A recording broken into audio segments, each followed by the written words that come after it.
बिहार की राजनीति में कभी कभी खाने की मेज सबसे ज्यादा सियासी कहानी भी बोल देती है। इस बार सवाल सिर्फ यह नहीं था कि तेज प्रताप यादव ने भोज दिया है, बल्कि यह था कि तेजस्वी यादव वहां क्यों नहीं पहुंचे।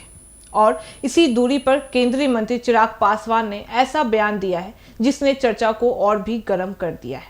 नमस्कार, मैं फरीदा गजल और आप देख रहे हैं एक न्यूज 24। देखिए, तेज प्रताप ने हाल ही में मकर संक्रांति का भोज दिया है। कार्यक्रम में परिवार के कुछ सदस्य थे, लेकिन तेजस्वी की गैर मौजूदगी नोटिस भी की गई है। यही मामला जब चिराग पासवान से पूछा गया तो उन्होंने कहा कि कुछ भूल कर कुछ खूबसूरत लम्हे साथ बिताए जाने चाहिए। यह बयान भावनात्मक दिखा, लेकिन इसके भीतर राजनीति की बारीकी परतें भी साफ दिखी। बिहार में यादव परिवार की एकता और राजनीतिक वजन हमेशा से भारी रहा है और उसी वजन को चिराग ने अपने शब्दों से छुआ भी है।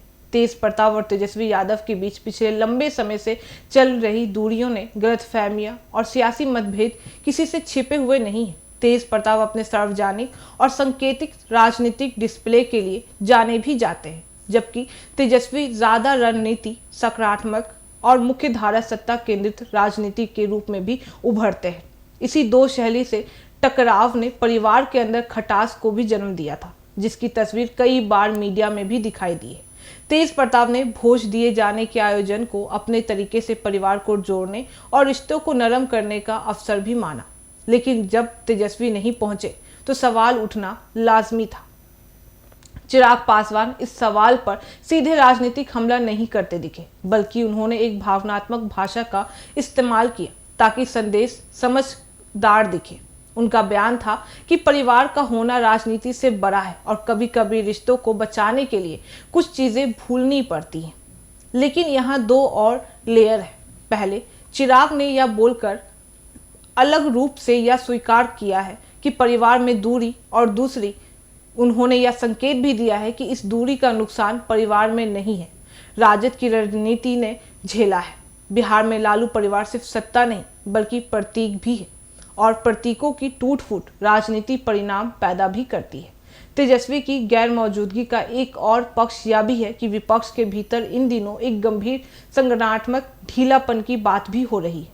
कांग्रेस के विधायकों में असंतोष है, महागठबंधन के कमजोर संकेत और तेजस्वी की 100 दिनों की चुप्पी वाली रणनीति भी शामिल है। ऐसे समय में पारिवारिक संदेश को नजरअंदाज करना राजनीतिक रूप से भी अच्छा संकेत नहीं माना जाता है। वहीं दूसरी तरफ तेज प्रताप की भावना भी महत्वपूर्ण है, क्योंकि वे लगातार यह चाह रहे हैं कि परिवार एक फ्रेम में दिखाई दे। यह बात चुनावी दृष्टि से भी अहम है, क्योंकि यादव वोट बेस में परिवार की एकता को राजनीतिक ताकत भी माना जाता है। चिराग का यह बयान इसलिए भी दिलचस्प है क्योंकि वे एनडीए में रहते हुए भी विपक्ष की अंत कथा पर टिप्पणी कर रहे हैं। यह दिखाता है कि एनडीए को पता है कि विपक्ष की कमजोरी एक राजनीतिक अवसर भी है। अगर यादव परिवार के भीतर एकता नहीं बनती है तो एनडीए को लाभ भी मिलता है, क्योंकि विपक्ष की विश्वसनीयता कमजोर भी दिखाई देगी। जबकि अगर परिवार पिघलता है तो विपक्ष की चाल फिर से मजबूत भी हो सकती है।